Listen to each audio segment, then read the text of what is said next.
Hi, everybody. I'm Let me get this up. I was about to hit end stream, but welcome. I'm Mariquita Solis, the live stream host of all-creatures.org. All-creatures.org was founded in 1998 by Pastor Frank Hoffman and his first wife, Mary, and launched as the pioneer website in the United States for faith based animal rights veganism. Today, led by our executive director, Tams Nicholson, we exist for all people seeking current animal rights vegan resources and offer decades of free animal rights and vegan content, including a huge repository of vegan sermons and Bible commentaries, animal rights strategies, free vegan authored books, recipes, upcoming events around the world, and the works of various vegan authors, poets, and artists. We host current sites for almost 20 vegan and animal rights organizations, including Stop Crush, Unparalleled Suffering, and the Committee to Abolish Sports Hunting. We also maintain nearly 25 archival sites from animal rights vegan activism of past decades. The bottom line is that we work to unite compassionate and empathetic humans across the globe, from the past and the present, who honor the dignity of each and every creature so that all beings thrive on a flourishing planet Earth.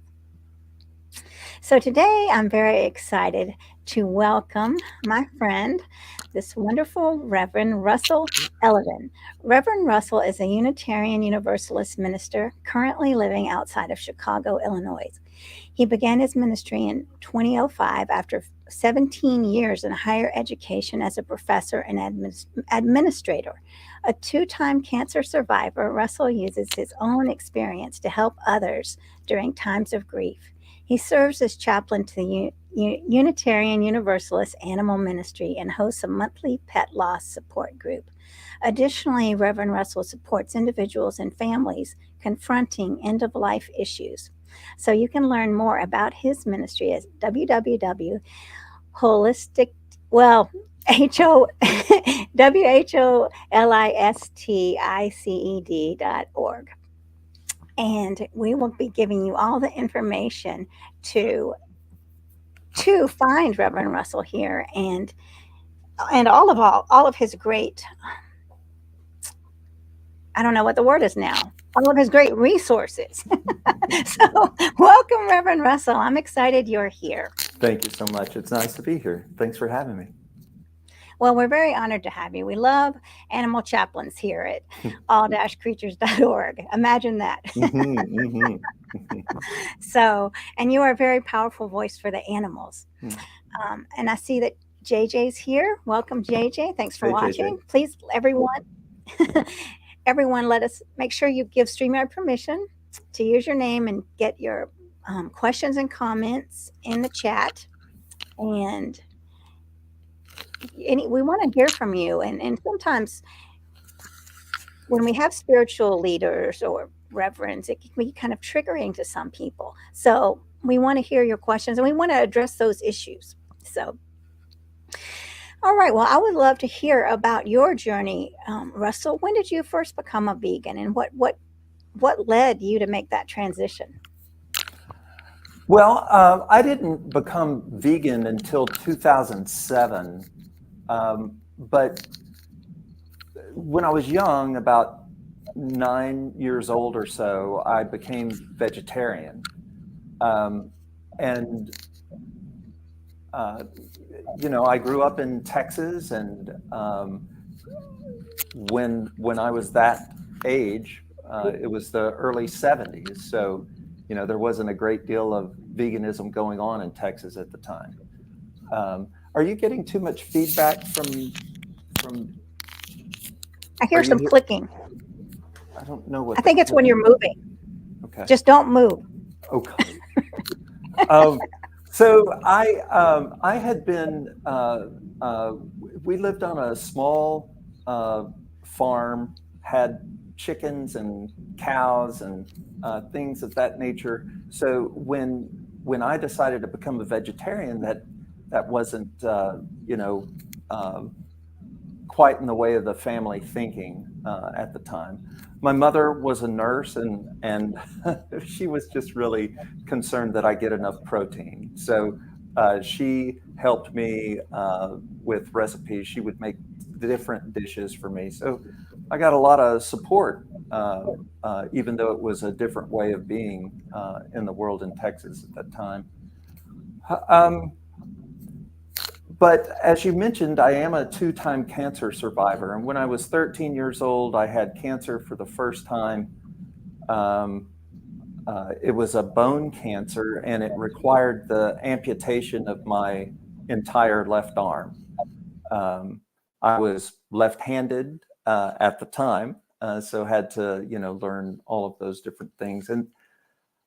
But when I was 39, I had cancer again, and I was a vegetarian still, but I had a great deal of cheese and ice cream, and it wasn't the healthiest of diets. And I got colon cancer at 39. So then I began to sort of look around to try to figure out what was, if there's something that I could do differently that might be more healthful for me going forward. And I found the Physicians Committee for Responsible Medicine. And I found Dr. McDougall and Dr. Furman and some of the names that folks who are listening might be or watching might be familiar. And I really got into that. And so in 2007, I became, I would say, a whole food, plant-based kind of vegan, a health kind of vegan for a great many years. And it did me well. But now I'll eat just about anything that's vegan. I'm not as careful as I used to be for good or ill, but I like to support these vegan companies, and sometimes they don't always fall under the most optimal thing to eat, but they're really good, and I really enjoy supporting the companies. So I've been vegan since 2007. I eat I eat a healthy diet as much as I can, and I also support vegan organizations that produce food for people who like to be respectful of the lives of others. Well, I'm the same as you. I wish that I was more on the whole food plant based. I mean, I'm a lot better than I used to be, right? But you're right. All these things are very tempting. All these. I mean, it's when you see something and you hadn't had it for years. It's like, oh my gosh, I have to try it. And you do want to support the the vegan company. So I understand where you're coming from there. So when you were saying that your mom was worried about the protein intake, how about the rest of the family or friends? Did they support you? It wasn't. There wasn't really a great deal of family discussion. I don't remember my father making a big deal out of it, or my two younger sisters. None of them wanted to eat the way that I wanted to eat, but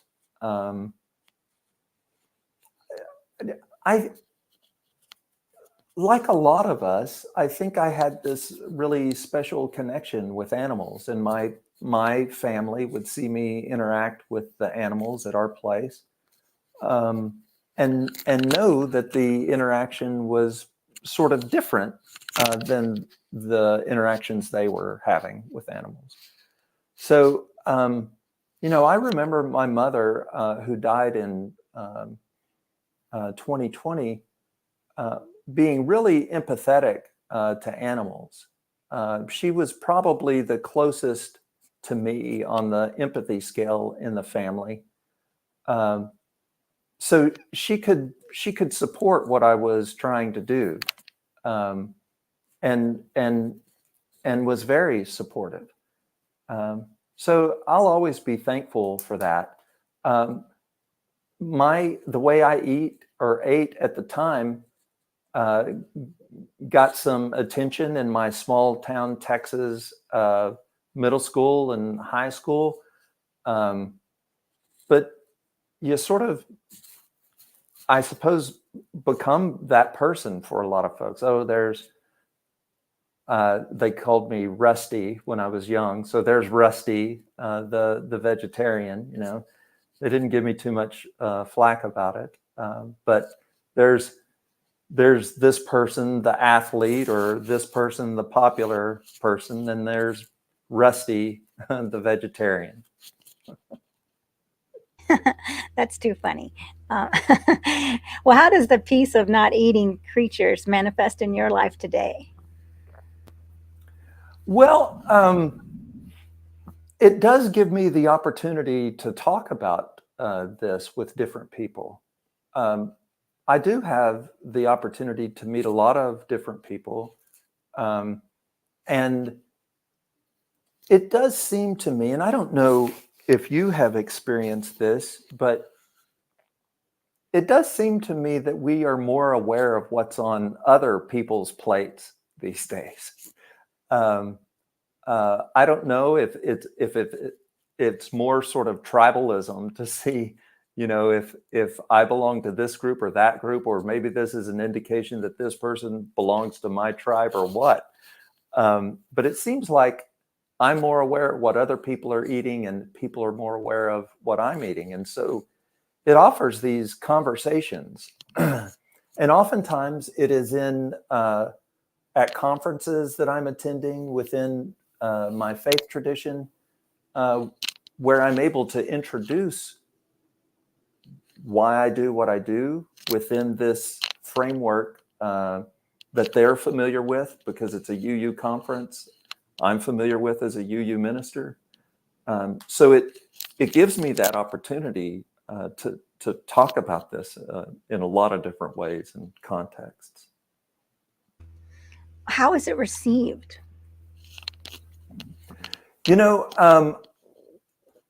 I think there is a tradition in a lot of religious faiths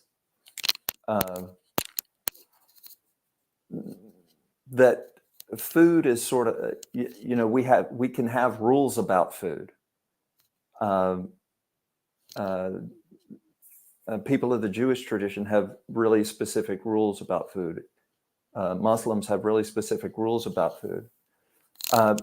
Unitarian Universalists, as best I can tell, really don't like to be told to do anything. They don't like to be told that this is a rule.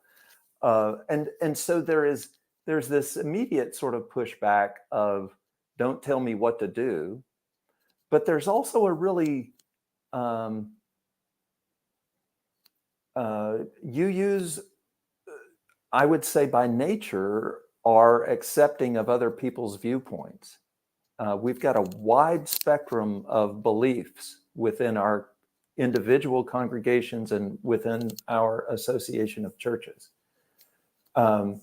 So we're almost innately respectful of other people's choices.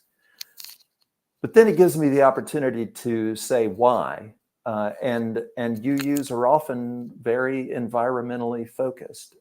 And so, if you don't get them on the health piece or the empathy piece, there's the environmental piece. And it's the ability to listen to people and to discover what's important to them, I think that helps those conversations continue. Well, that's wonderful because I go to Unity North here in Atlanta, and I am part of our Earth Care group, and I feel like we're just treading water sometimes. So it's good to hear that y'all are really maybe more concentrated in that area. I do know that the Unity founders were plant based, and they really believed in that, but somehow it left. You know what I mean? And how about the founders of or is that anywhere in the UU? Yeah, I would love to have founders backing like the Fillmores within Unity. I greatly respect their viewpoints, but Unitarian Universalism doesn't really have an individual that we point to as a founder. So we sort of work within this. You may hear some UUs call us a denomination. I would call us an association. We're members of the Unitarian Universalist Association.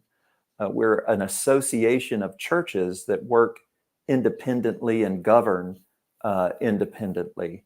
So independence is really important within our faith tradition. So founders, I mean, Unitarians and Universalists were two different denominations, and in the 60s, they were both dwindling for some time.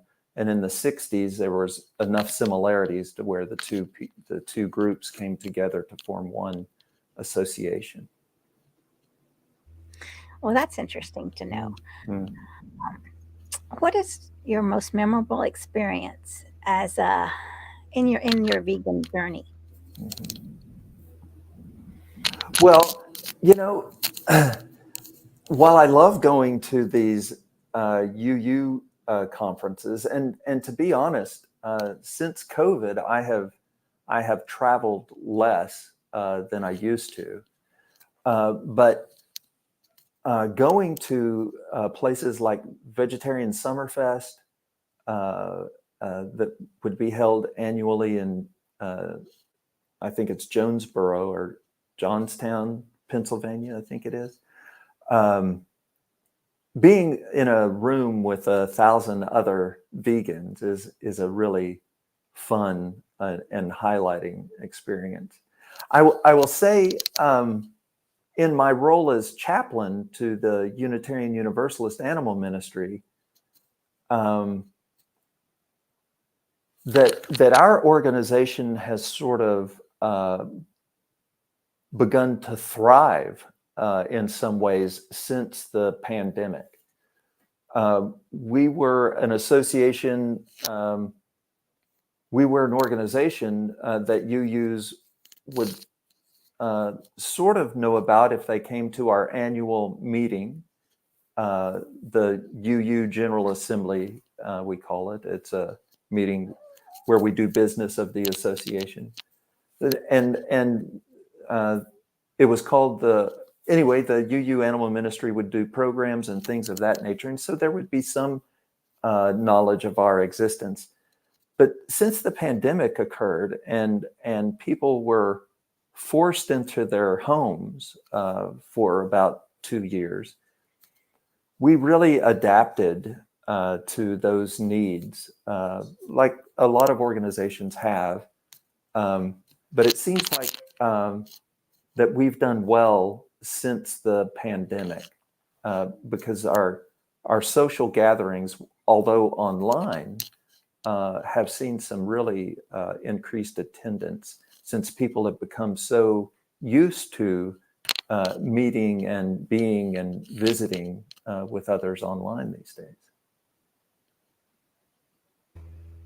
Yes, and that reminds me of your gathering for people that are grieving from pet loss, and that's a huge thing. I know I have friends that are grieving year after year after year, and it's very challenging, and it can be very debilitating. And what would you say to someone that just feels like it's never going to end, the sadness of losing their pet? Well, what I would say is that the grief is very real. That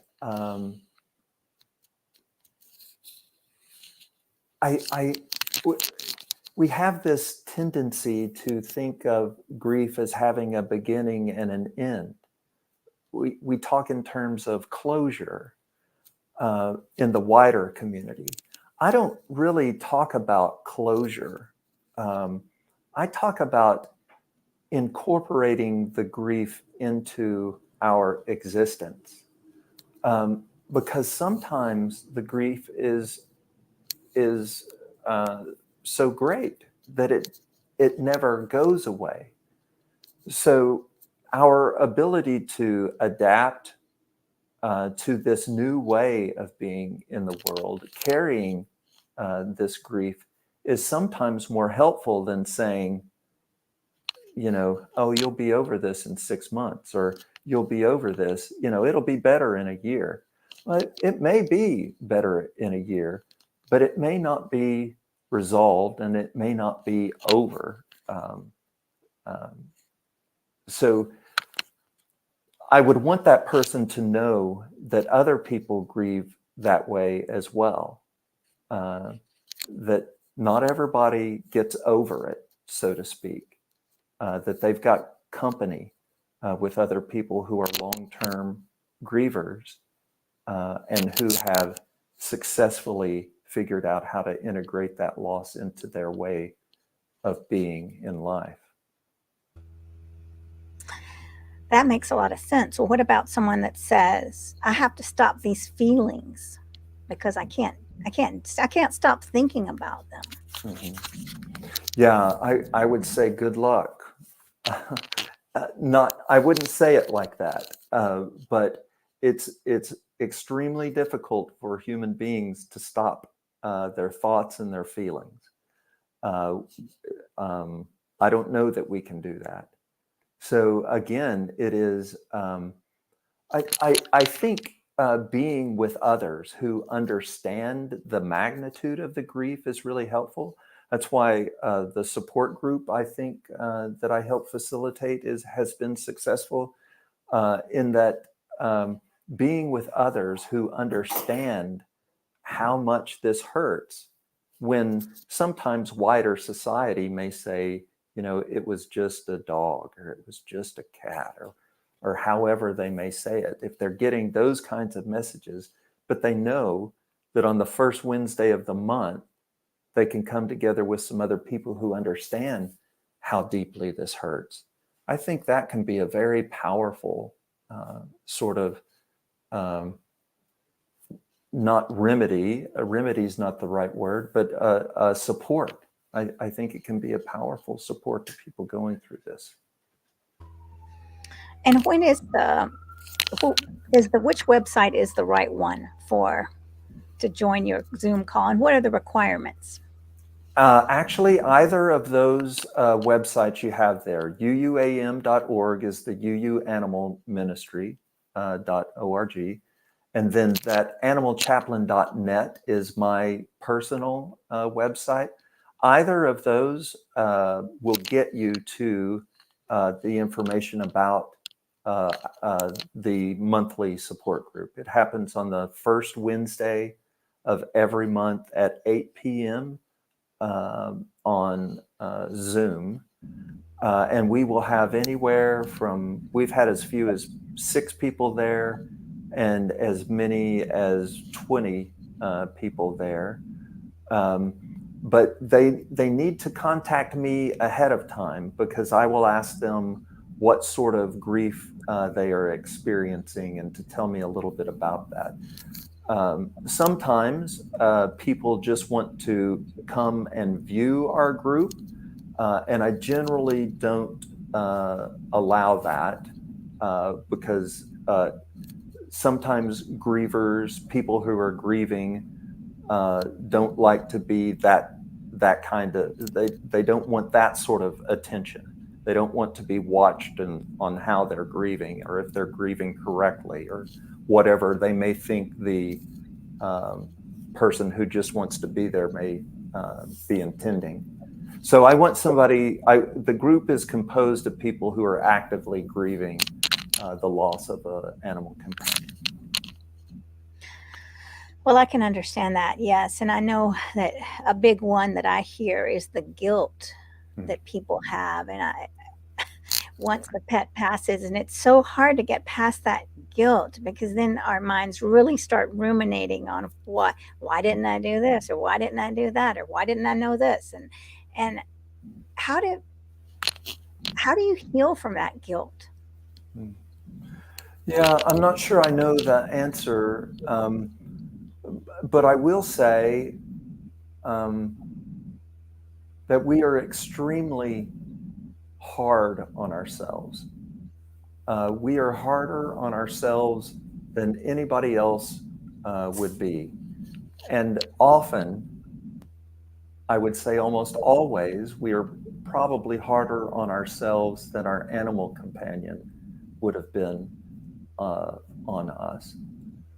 Um, so, rumination is a very common occurrence, and it's the exact word to use because those thoughts keep coming and coming and coming. And what I try to do is help people forgive themselves. Um, um, I haven't I haven't come across anyone who wasn't doing the best they could with what they knew and what resources they had at the time. I think everybody is doing the best they can. They may not handle something the way I would have handled it. They may not know as much about something that I know about, but everybody that I've come in contact with through this work was doing the best they could uh, at the time of death of their companion. So I try to reinforce those kinds of ideas um, rather than reinforce the idea of guilt. I think you're exactly right about everyone's doing the best they can because sometimes we can't think. I mean, especially when there's a crisis, our brain shut down, and it's easy to look back later after the crisis is over and think clearly. But if we're really in an emotional place with an animal, sometimes we can't operate. We're not functioning, and we have to be kind to ourselves. You're right. I mean, I think that's the only way that we can find peace is when we can allow ourselves to be human. Yeah, I try to help people understand, at least from my perspective of grief, that we all go about it in slightly different ways. And so things that may have been helpful to me may or may not be helpful to someone else. And so I really try to listen for what their needs are, um, what their concerns might be, um, uh, with the understanding that again I might not make all the same decisions that this person makes through their grief journey or their whatever story they may be telling me. I may have made different decisions, um, but goodness, people are really hurting when they're going through this, and what I want to do is listen for those places where there might be some acknowledgement that, yeah, I did the best I could with what I had and what I knew at the time.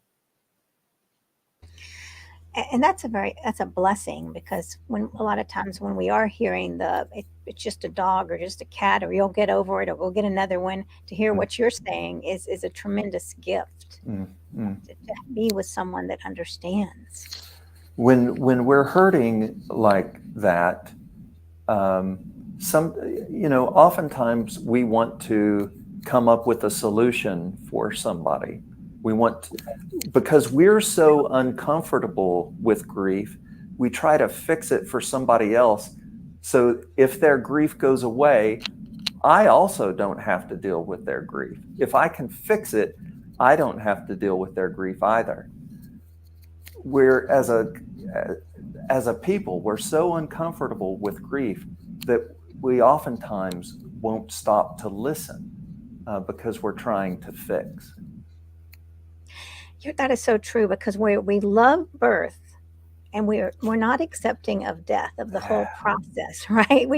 Yeah, What a great point, right? right, yeah, even Everybody's there to celebrate the birth. We do these showers, we do these different rituals, right? Uh, we, not everybody's in it when it comes to death. right. It's something that, but it's part of life. It's we are not accepting of that. And wouldn't it be Mm, beautiful to accept? I mean, I am excited. I mean, well, I know when I pass that everything will be fine, and I want everyone to know she's happy, and because I feel safe mm, in who I am, where I'm going, or excited about to see what's happening next. mhm, And I do believe that I'll see or have some sort of connection with my animals again. I don't know what that looks like, mm, but I know that I've felt their presence mm. in my being, in my human form after they've passed. I was at a Reiki session and I felt my little Chihuahua Mick just right here in front of me. I could feel his energy, and so and I still talk to my animals, Mhm. and Mm. that really brings me great comfort. So, have you had experiences like this that Oh, you'd like sure. to share? I hear from a lot of people who um, will see their deceased animal out of the corner of their eye, will hear the toenails on the linoleum or the hardwood floor or whatever, even after death. So a lot of people have those beautiful connections that continue on.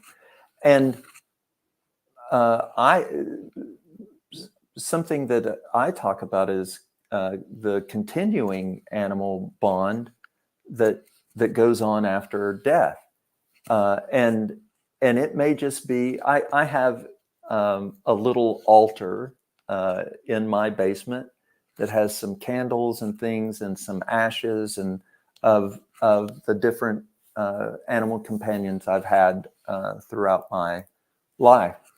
Um, and so that's a I continue to honor them. There is still a bond between those animals and me.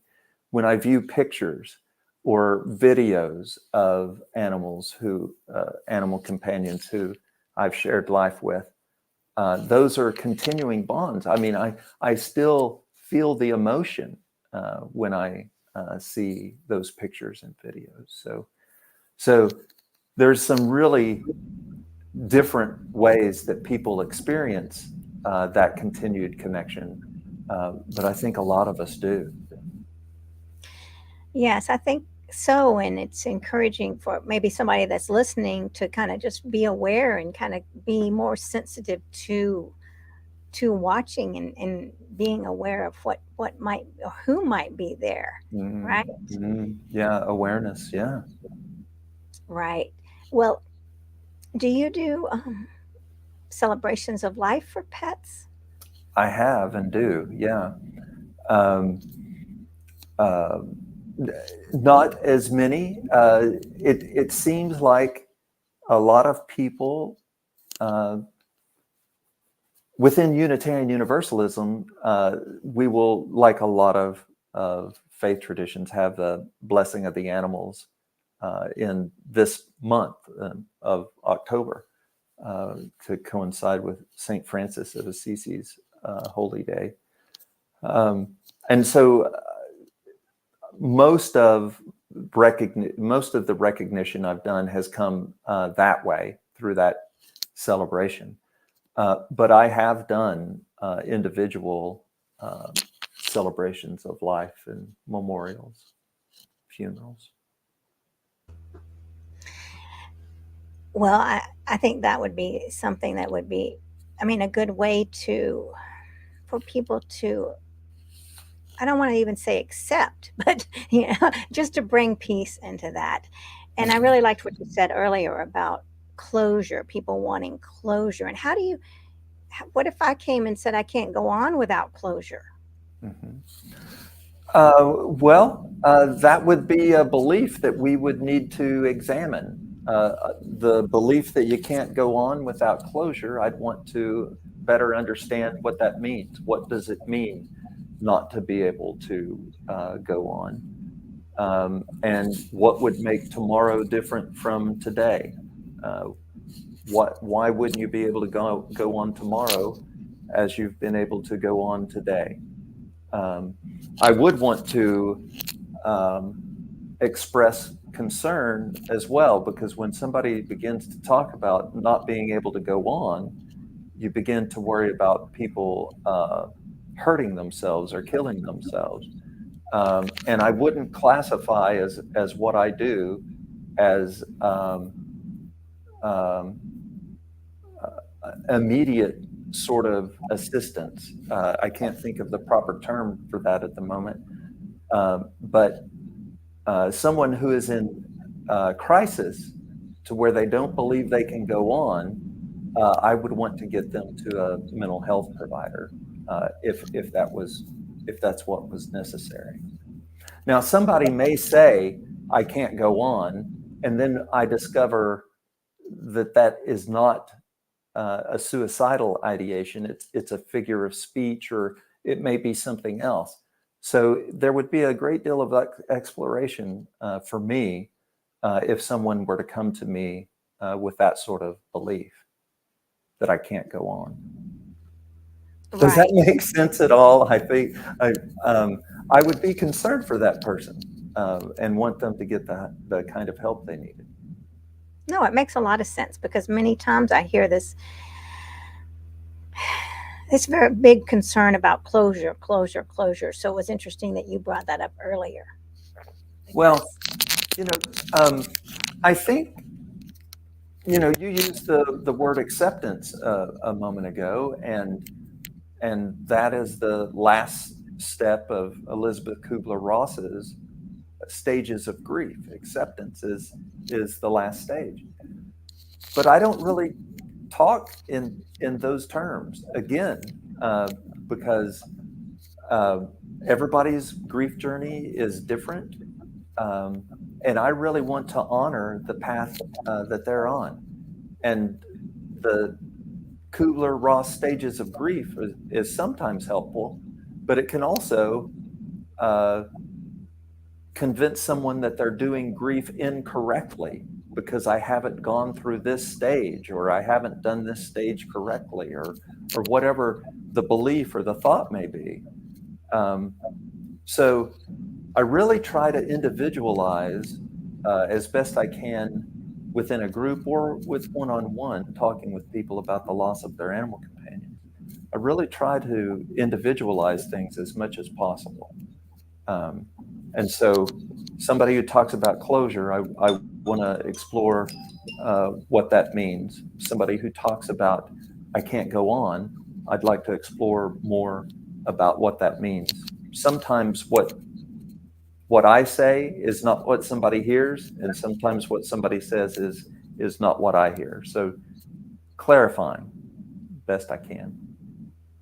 yeah, and that's very important. That's listen. I mean, it's really proactive listening. I mean, it's listening on a greater level. Hmm. So Yeah, and we're not really trained in life to listen very well. We are trained um, to communicate. We are encouraged to make our wishes known and things of that nature. But we're not. So when somebody does listen deeply, I do think of it as a gift or a blessing. you're right, and it reminds me again of what you just said earlier about fixing. You tell me the problem and I'm going to fix it and then we'll move on. And you tell me another problem, I'll fix it. And, this fixing of everything. And that's really not allowing for emotions or this sacred space of holding, Hmm. holding the heartfelt words. Hmm. Um, Yeah, yeah, and you mentioned briefly in my introduction that I work with both human and non-human animals at end of life.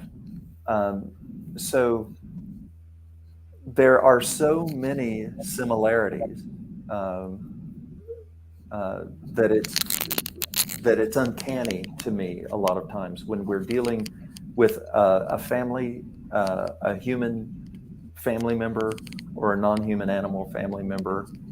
There's a lot of similarities in those two processes. I can imagine, yes. And I would feel like a lot of times shame is a big one. We're ashamed, or even shame that I have to go talk about my animal that's passed, or shame that I can't get past this by myself. Mhm, mhm. Yeah, shame and guilt are really big pieces of the grief puzzle, especially with the loss of an animal companion, because the ability to communicate is different than it is uh, with someone else. Um, we can have conversations, like I could have conversations with my mother as she was dying, in a different way than I could communicate with the beagle who lived with me for so many years, who died. We communicated, but it was different. And I didn't know exactly what my animal companion needed. Um, so again, um, there we grieve in similar ways, but yet there's our journeys are so different, that if we can slow down enough to truly listen to one another, I think we can be companions in grief sometimes. You're exactly right, and that reminded me of my little dog had cancer, Mm, Sergi, and he was sick for a long time. Well, my mother was sick also for a long time. So mm, Sergi was ended up he was at the vet Thursday, still moving forward and everything, even though he had these big tumors and everyone was saying you should put him to sleep. But he really was still full of life. He might have had some bad days, but he still wanted to go. And so he ended up passing one night, and I felt bad about that. I had to try to get over my guilt about mhm, that. And then just a few days later, I was called to Mexico, and my mom passed. And mm, so I think it was it was the timing was perfect, because if I mm, had gone to Mexico and Sergi had passed, without, and mm, then it was, but what was very challenging for me was people saying, offering condolences for my mom, which was easier for me because I communicated with her in the human language. And, and we always knew, right? I knew mm, where I stood and everything, and she knew that I loved her, and we had a very good relationship. But definitely it was harder. And I wanted to say to the people, what about Sergi? mhm, I don't feel like mm, crying right now. What about Sergi? Don't you mhm, understand? This was such a harder hit mhm, to me. And then mhm. I felt like I can't tell people that. They're going to think Right, I'm crazy, right, and right. I never did say that. I never did tell them that, really. Maybe I did tell my close friends, but I think my close friends knew, so I didn't Mhm. have to say that. But the general public, it was only condolences for my mother, which was not beautiful, but yeah, it caused me to be angry at them, which is, Yeah. you know, so. Well, I can't tell you how many times people have talked about the loss of their animal companion uh, having uh, greater impact than the loss of someone else who was close to them. I hear that so often, and when my mother died, for instance, I wasn't living with her. I didn't talk to her every day. I didn't interact with her every day. Um, but when Cornelius, the beagle, died, you know, we were, we were walking companions. I made sure he was clean, and I made sure that he had food. And there's so much interaction that goes on that it's frankly surprising to me sometimes that we are surprised with the magnitude of the grief. Well, you really hit the nail on the head when you said magnitude of the grief, but you're right, because if we're spending all this time every day, you wake up with them, you see them, they're always there for you, right? And it's And only love you. normal, right? And They love love you no you. matter what. No Mm, matter what, they love you. mm, mhm. I have a It's cat on my lap right now who shows love in a really different way than the beagle Cornelius showed love. Um, but it's all love, and I really am encouraged when we can acknowledge and feel that. yes, when we can be open to that. It's so true. So, what about, let me ask you this. What about people that get angry at God for vegans, let's say, vegans or possibly not vegans, saying, how can God allow animals to be hurt? Because animals are the purest individuals on the planet. And they'll say, how, I don't believe in this God that allows this. Yeah, I mean, I would try to explore that the same way that I would with someone who may have said, I can't go on, or whatever it may be. I'd really want to try to clarify what that meant to the person, um, because we may not be thinking the same way or believing the same way, and I would want to honor whatever they were saying. Um, but just because I went to seminary doesn't mean that I know the answers about God. It's funny to me. Religion is so personal. Um, I could give a sermon, and somebody could tell me that my sermon was wrong. Um, uh, I went to seminary all this time, but your sermon is wrong. But at the same time, I will say I went to seminary all those years. I still don't have all the answers. I don't. I'm on this constant search myself, and I don't know why a lot of things happen. Um, I think what I try to do as best I can every day is to make the world, my world, just a little bit better, just a little bit every day, just by how I am in the world. I don't know why uh, God allows all of this pain and suffering to occur. It's a classic theological question. Um, so I would say I don't know. I don't know. Why do you think it is? I love the way that you're very calm, and then that you want to hear more, right? I want to understand more. Tell me about your thoughts around this, the questions. That's Mm, beautiful. It's mm, very peaceful. mm. Thank you. Well, I do want I, to mention that if people are interested, that this Sunday, Dr. Silas Rao of Climate Healers will be the guest presenter for the Unitarian Universalist Animal Ministries annual celebration of animals, our virtual animal celebration, and Dr. Rao will be our guest speaker. So if you go to uuam.org and just go down a little bit scroll down just a bit, you'll see Dr. Rao's picture. You'll be able to register for the event.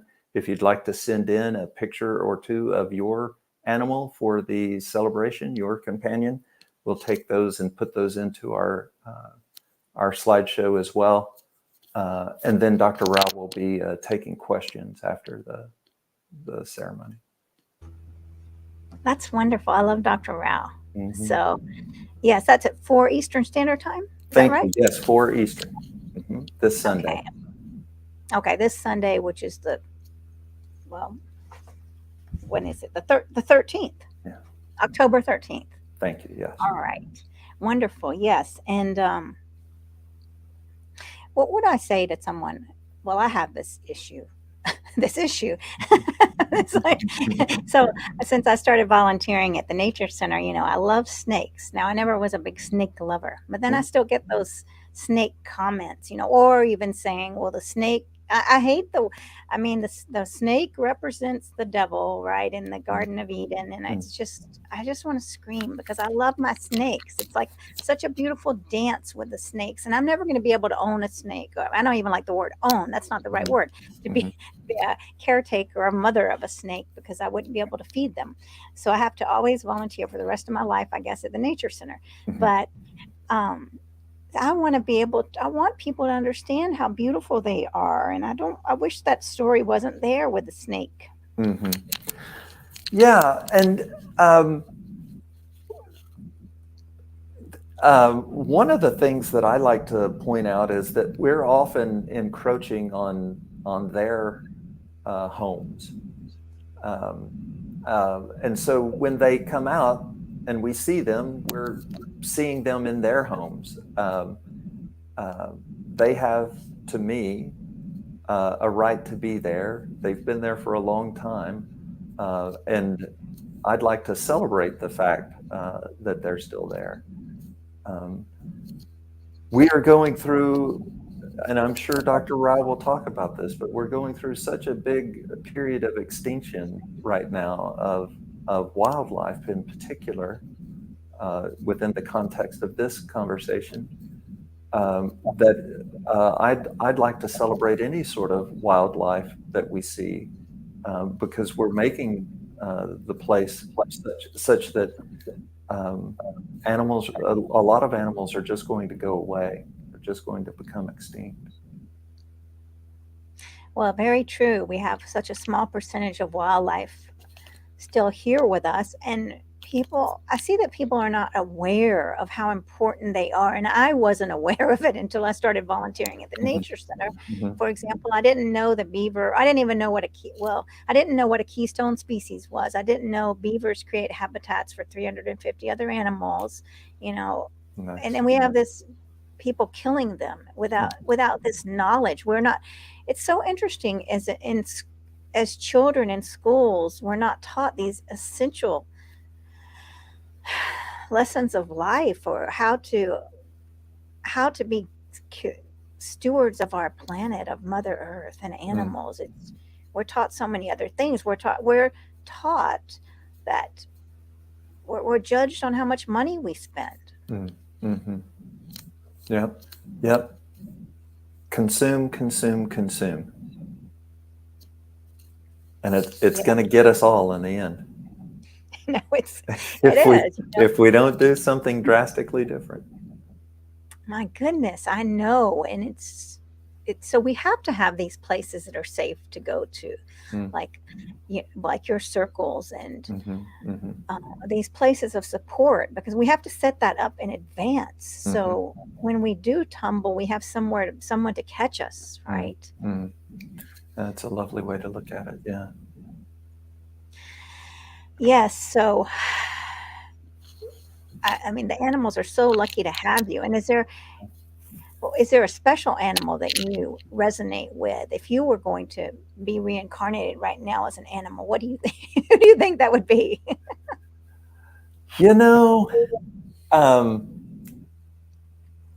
I have begun.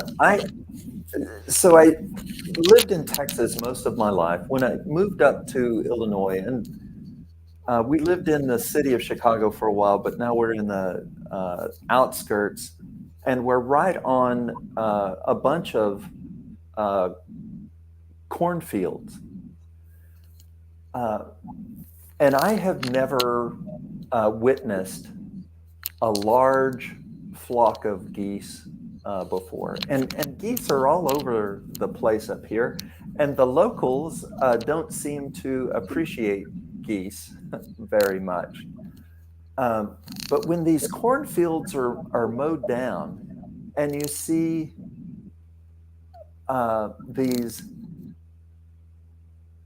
hundreds, if not a couple of thousand of geese feeding on this corn. And then right now, as the weather is changing, they're very active. This morning, when I went on my walk, I saw hundreds of geese in the air all together at the same time. And I've really begun to have an affinity for geese. Um, and in that same walk, I go by this this place who raises horses, and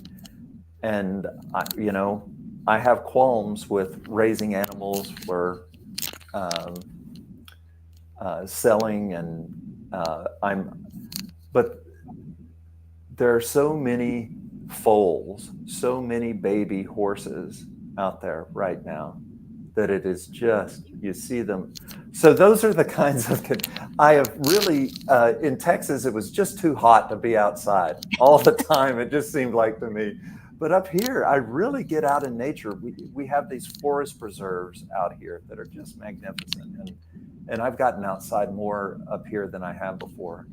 And seeing wildlife, whooping cranes, or sandhill cranes, I mean, and all of it. It's been a, a revival sort of experience for me. Well, it sounds beautiful. It definitely does. And when the days are nice and not too hot to be able to go do that, it's wonderful. Mm-hmm. Yes, and I want to remind everybody to go to www.all-creatures.org and check out the hundreds of thousands of pages of free resources updated daily, 7 days a week without break. And sign up for our weekly newsletter. And be sure to search vegan churches on our site to find vegan faith-based resources near you. And if you know of a research source not on our list, please contact our executive director, Tams at all-creatures.org. So, Reverend Russell, I see that we're coming to the end of our time. So please remind us it's Sunday the 13th with Dr. Rao at 4 p.m. Eastern Standard Time on Zoom. It'll be on Zoom. Yeah, you have to, it's free, but you have to register. So when you go to uuam.org, just scroll down a little bit. You'll see Dr. Rao's picture and a little link that says register here. And we'll see you on Sunday. And the animal ministry, the meetings, the grief? Yeah, the first Wednesday of every month. And in fact, on that same uuam.org website, right under Dr. Rao will be information about the monthly pet loss support group. It happens on the first Wednesday of every month, 8 p.m. Eastern. All you have to do is send me an email. If you're actively grieving, I will send you a link and a passcode. Wonderful. Well, I would love to say just a little prayer, if that's all right with everybody. Mm-hmm. All right. Let's just, if anybody wants to close their eyes, I welcome you to do that. And let's just sit here and give thanks for Reverend Russell, for all the blessed animals on this planet, and just feeling the light of Mother Earth, all of the stars in the sky, the beautiful sunshine, just feeling that love surrounding us this beautiful day, this gift of life, and giving thanks for ourselves and our advocacy, giving thanks that we are so strong and brave, and we have such great leaders like Reverend Russell and all the animals to guide us, and knowing that we are champions as well for animals. And what a blessing it is to know that all of the universe is supporting and standing for us. Just feeling this in our hearts, saying, yes, and so it is. Amen. Amen. Well, thank you so much. This has been a tremendous blessing. Same for me. Thank you. And thanks, everybody. Bye-bye. Bye-bye.